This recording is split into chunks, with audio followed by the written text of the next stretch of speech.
Opa pessoal, tudo bem? Aqui é o Flávio do Cardioped. Na aula de hoje nós vamos falar sobre a cianose no recém-nascido.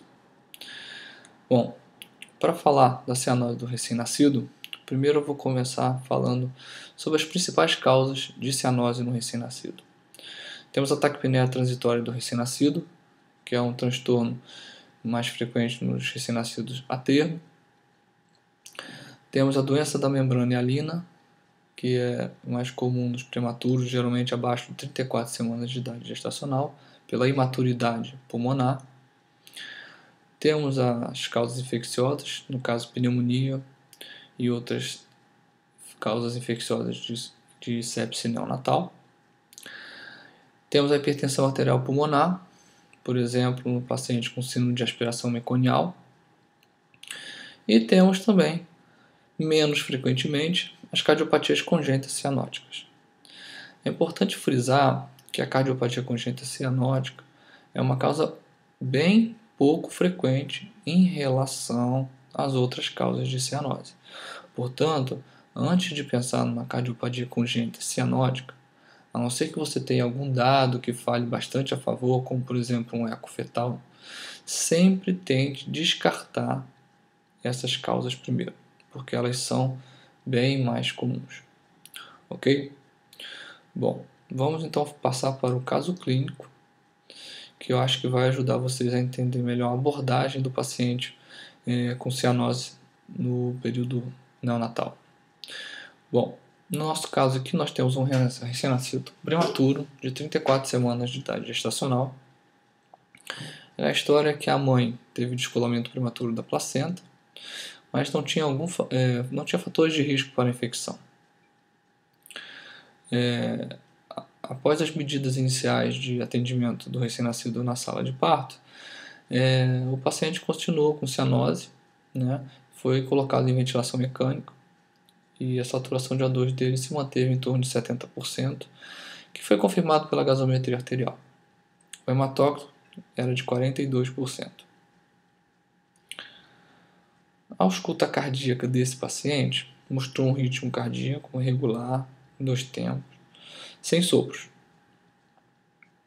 E a sua avaliação hemodinâmica mostrou-se um paciente estável hemodinamicamente, com uma diurese adequada, tinha um eletro normal, uma frequência cardíaca de 150 batimentos por minuto, com pulso e perfusão periférica satisfatórios. Portanto, apesar da cianose, era um paciente que estava estável. Não fosse a cianose, esse paciente provavelmente estaria com a mãe. Bom, o que foi solicitado? Foi solicitado um raio-x de tórax, que não tinha cardiomegalia, e a transparência pulmonar era normal. E mesmo após uma dose de surfactante, porque inicialmente ele tinha um leve, discreto infiltrado pulmonar bilateral. Após essa primeira dose de surfactante, essa transparência pulmonar se normalizou. E mesmo assim, a cianose se manteve com a saturação em torno de 70%. Outros exames ainda, um leucograma normal e um PCR normal. Bom, nesse caso aqui, fala bastante a favor, né, de ser uma cardiopatia congênita, ou que é bem mais provável que seja. Por quê? Porque as outras causas, né, nesse caso aqui, já não me parecem mais serem as causas. Taquipneia transitória no recém-nascido não costuma fazer essa cianose. A doença de membrana hialina, pelo raio-x de tórax após a dose surfactante, não parecia ser a causa, né, com raio-x de tórax normal após o surfactante.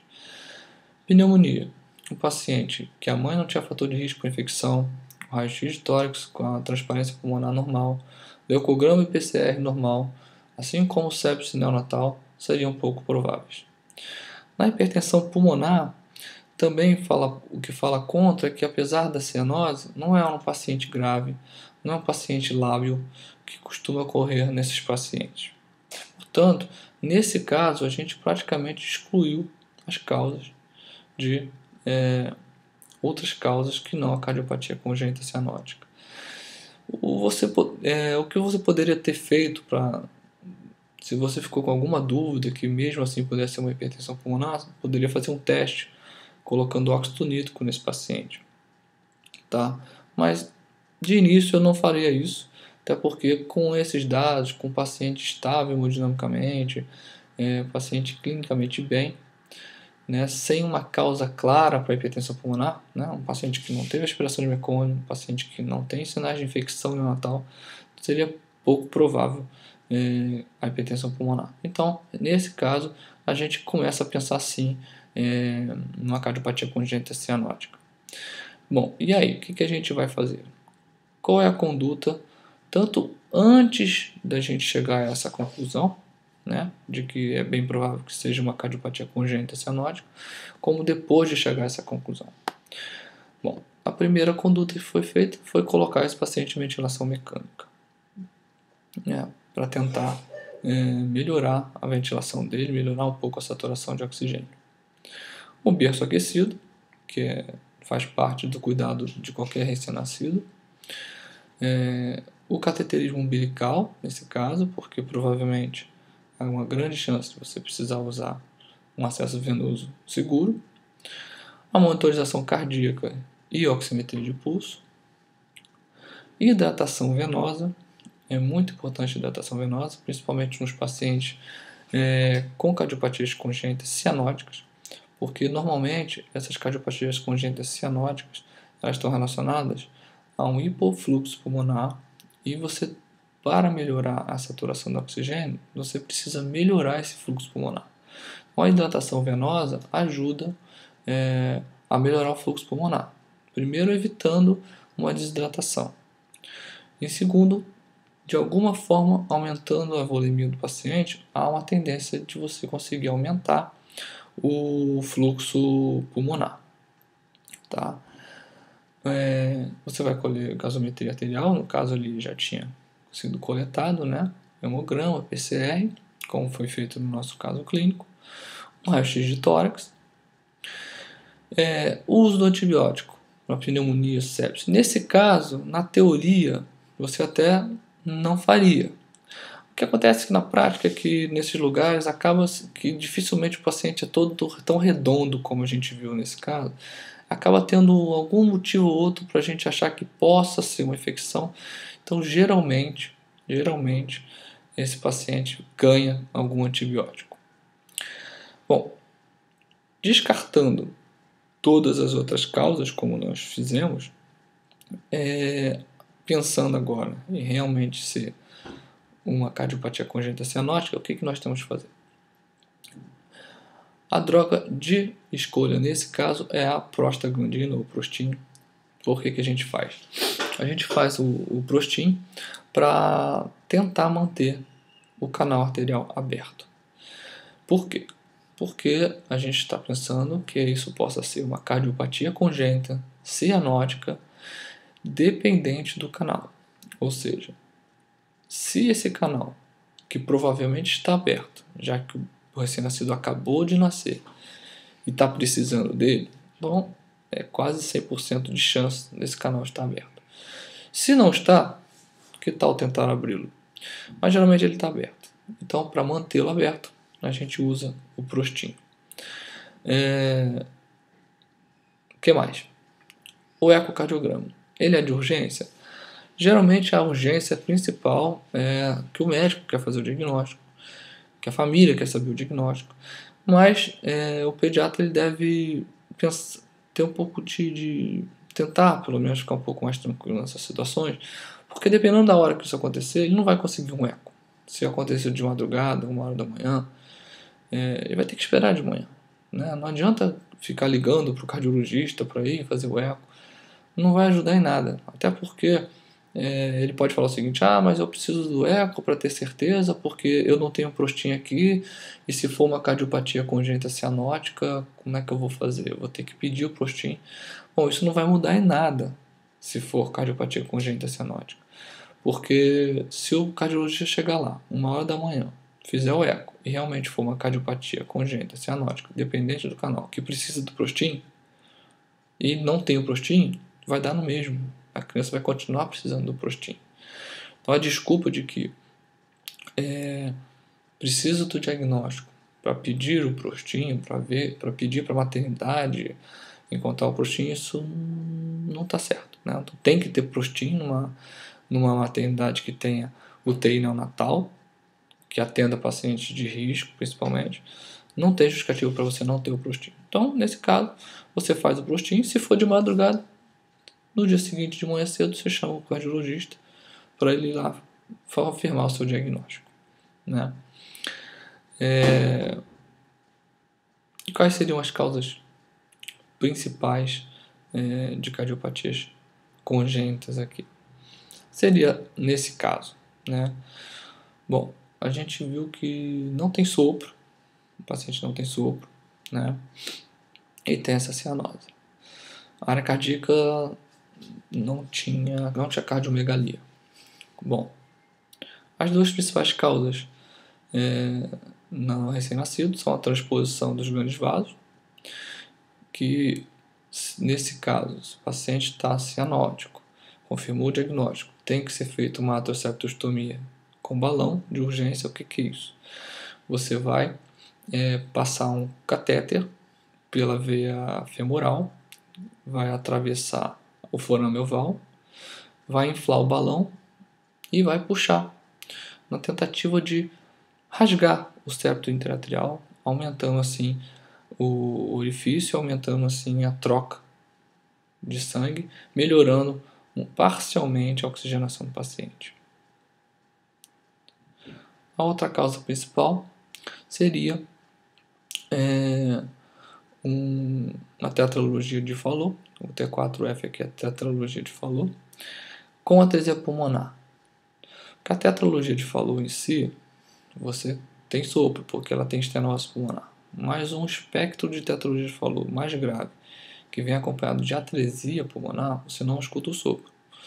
E nesse caso, você vai ter que programar com uma certa urgência o tratamento cirúrgico com um Blalock-Taussig modificado. O que é isso? É a colocação de um shunt sistêmico pulmonar, que é do tronco bracocefálico para a artéria pulmonar. Ok? Deixa eu só voltar aqui nas causas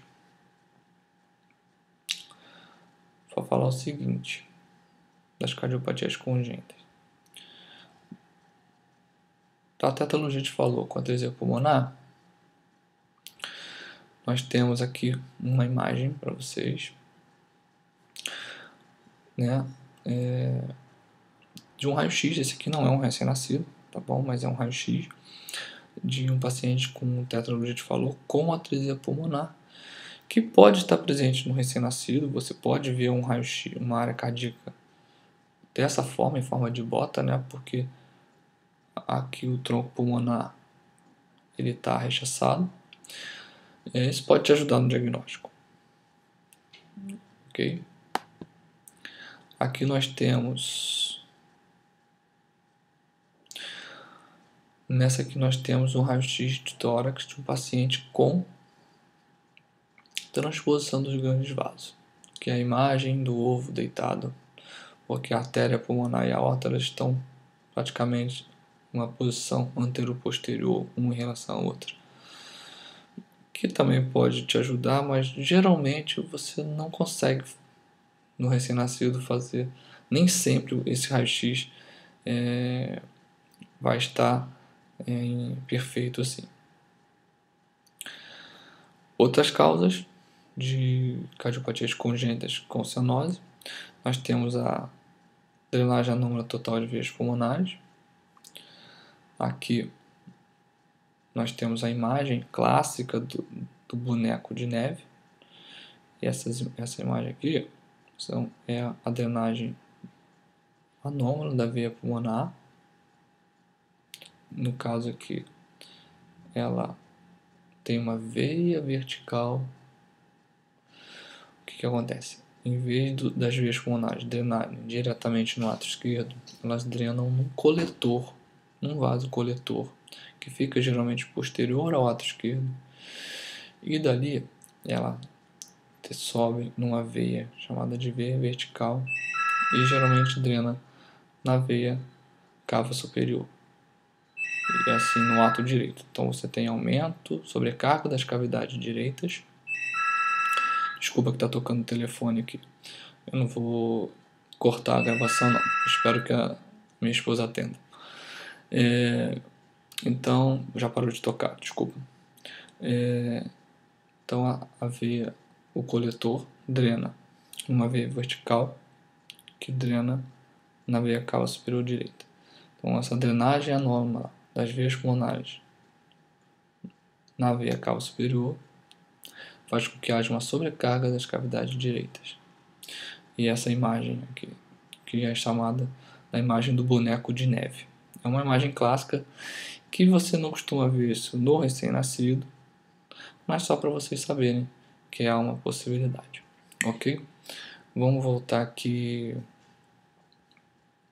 Outra causa, menos comum também. Detalhe, na drenagem anual total de veias pulmonares, é muito comum também que esse paciente evolua com hipertensão pulmonar, principalmente quando ela tem alguma obstrução ao longo do caminho do trajeto da drenagem venosa, ok? E uma outra causa, uma também um pouco menos frequente, são as atresias tricúspides, seja elas associadas a uma atresia pulmonar ou mesmo as atresias tricúspides associadas com transposição dos grandes vasos, que são cardiopatias um pouco mais complexas, que eu não vou entrar em detalhe aqui com vocês porque não é o objetivo dessa aula, ok? Bom, vamos voltar então na conduta. A gente tinha acabado de falar do ecocardiograma, certo? E, enfim, o que mais que poderia ser feito? Aqui no caso, a gente chegou à conclusão que era uma cardiopatia congênita, ou muito provável que fosse, né? O eco não foi feito para confirmar ainda, mas pensando numa doença de membrana hialina, né, seria feito sulfactante, porque até foi feita uma dose nesse paciente. Pode até ser que ele tivesse algum componente de doença de membrana hialina, um quadro leve que se resolveu após uma dose sulfactante. Ou, no caso de hipertensão pulmonar, o que a gente faria? Bom, aí você pode fazer o óxido nítrico, você pode fazer o sildenafil. O óxido nítrico é o de escolha, tá? Para você fazer, que o efeito é rápido. O sildenafil ele não tem um efeito tão rápido, ele pode demorar alguns dias para resolver. O seu paciente, nesse paciente no caso o paciente tivesse hipertensão pulmonar, geralmente um paciente grave, pode ter algum grau de disfunção ventricular. Se ele tiver com uma pressão arterial sistêmica estável, você pode fazer uma milrinona, que é uma droga que tende a melhorar, tende a vasodilatar a artéria pulmonar, tendendo então a cair um pouco a pressão pulmonar, e a adrenalina também, que a gente tende a fazer hoje nos pacientes com hipertensão pulmonar. Bom, é isso.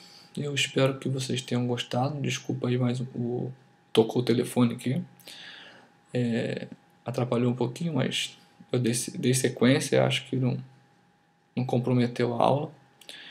E é isso. Se vocês gostaram ou não gostaram, não importa. O importante é que vocês podem deixar aqui embaixo do vídeo, um comentário dizendo se gostou, se não gostou, o que poderia ter melhorado, ou até mesmo tirando alguma dúvida que eu não tenha falado aqui na aula, tá bom? No mais, muito obrigado por ter assistido o vídeo e até a próxima. Tchau, tchau.